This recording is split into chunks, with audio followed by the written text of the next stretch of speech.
Vamos estudar um pouquinho mais da palavra de Deus? A lição de terça-feira, a lição 3, intervenção divina e ação. A pergunta A: quando os apóstolos foram presos por fazer a obra de Deus, como o Senhor interveio? E o que podemos aprender com isso? Então, aqui dando continuidade, ali o relato, né? Os judeus, os sacerdotes, né?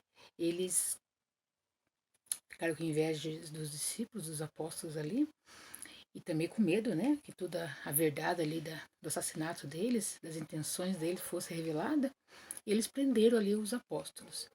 E, e com isso Deus interveio para livrar os seus fiéis. Então vamos ver o que aconteceu.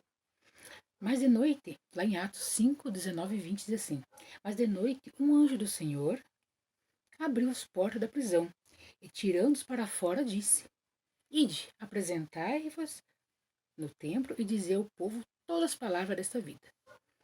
Então aqui, né, responder a primeira parte da pergunta, que diz que como, né, quando os apóstolos foram presos por fazer a obra de Deus, como o Senhor interveio? Ele mandou o seu anjo, né, para poder libertar eles. A notinha aqui do texto inspirado diz assim: O Deus do céu, o grande governador do universo, tomou em suas mãos, pois os homens estavam confrontando a sua obra. Mostrou-lhe claramente que há um governador acima dos homens, cuja autoridade tem que ser respeitada.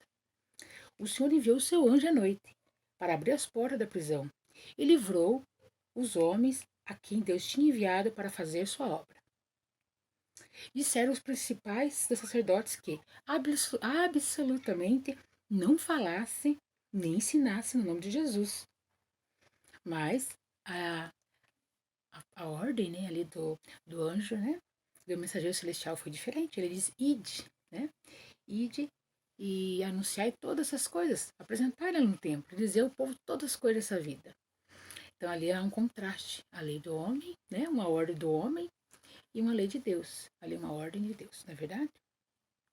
Aqui a notinha continua dizendo, né, os que procuram obrigar os homens a obedecer uma instituição que vai contra a palavra de Deus, eles estão fazendo a obra que os judeus fizeram, semelhante àqueles guias ali, os, né, judaicos ali.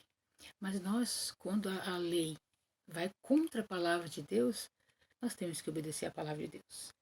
E então ali teve duas ordens e os discípulos, os apóstolos ali, eles decidiram, né, a quem que eles iam obedecer. E graças a Deus eles obedeceram a seguir, né? A gente vai ver um pouco mais para frente que eles decidiram obedecer a ordem de Deus. E aí que segue dizendo aqui que nós, como povo de Deus, nós não estamos cumprindo o que Deus nos mandou, o que Deus nos confiou. Nós estamos muito aqui tranquilos, muito sossegados. E isso não agrada a Deus. Deus não quer que a gente fique tranquilo e sossegado. Deus quer que nós confiemos nele, mas que nós façamos também a nossa obra. Cumprimos o nosso dever. Não é verdade? Porque só a confiança, né, não basta. A gente tem que estar em ação. Nós temos que estar trabalhando, temos que estar cumprindo o propósito nosso nesse mundo. E quando a gente não faz isso, o anjo mau, né, Satanás, ele fica muito feliz. Mas Deus não fica feliz, porque a gente está tardando a... Desculpa. Nós estamos tardando a vinda de Jesus. Então, Jesus, ele diz que, aqui na última parte, diz assim, façamos as mais fervorosas orações. E então, trabalhemos em harmonia com elas. Então, que nós temos que orar, pedir a Deus, né? Pedir a Ele que Deus nos concede toda aquela ousadia, né? Para a gente poder pregar o Evangelho. Mas nós devemos fazer nossa parte, cumprir nosso dever. Então, que Deus possa nos ajudar, né? A nós não estarmos aqui a, quietos, né? Tranquilo, como se tudo tivesse maravilha. Deus vai prover todo o necessário para nós, vai nos libertar, não é verdade?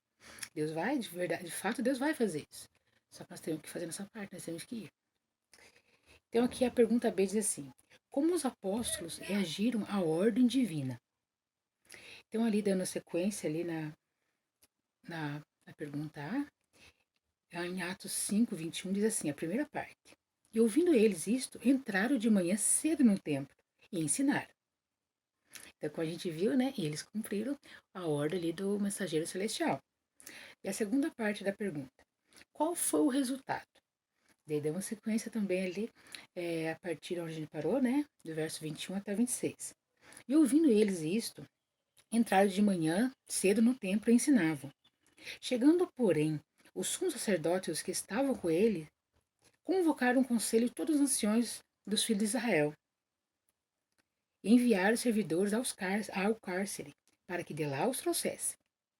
Mas tendo lá ido os servidores, não os acharam na prisão, e voltando-lhes anunciaram, dizendo: achamos realmente o cárcere fechado, com toda a segurança e os guardas que estavam fora, diante das portas.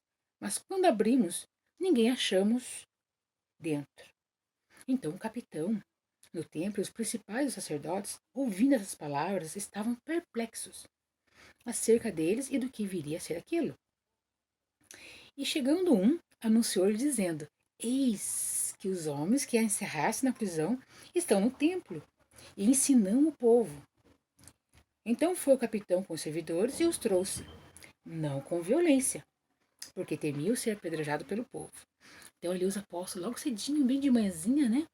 Eles já foram lá cumprir a ordem. Assim que possível, já foram cumprir a ordem do mensageiro celestial e o povo estava ouvindo eles. E aí quando ali os guias, né, os sacerdotes ali foram lá no templo, conjuntamente com os servidores, buscar eles, eles não usaram de violência, porque se tivesse feito isso, o povo teria se revoltado e teria, né, ali defendido os apóstolos, né? Mas também né, devemos lembrar que o guia celestial estava de olho, estava observando ele, né? Se eles tivessem usado violência, o relato, como diz aqui a notinha, né? O relato teria sido diferente, porque eles teriam agido da maneira errada, da maneira que não ia engrandecer o nome de Deus. E o guia, como diz aqui, né? Pois o anjo de Deus era no momento um vigia para engrandecer seu nome, de qualquer violência tivesse sido feita a seus servos. Então, Deus, ele sempre, quando nós somos fiéis a Deus, nós cumprimos o nosso dever, Deus sempre vai nos proteger. Sempre vai ser feito o que é melhor, né? Melhor para a obra, melhor para nós, melhor para as pessoas, para levar a alma a Cristo. Então, nós devemos ter essa confiança. Mas devemos ter sempre em mente também que nós devemos cumprir nosso dever. Que Deus nos cuida, Deus nos protege. E tem também os mensageiros celestiais nos protegendo, né? E nos guiando e nos ajudando. Amém por isso. Então, espero vocês amanhã para o estudo 4. Até lá.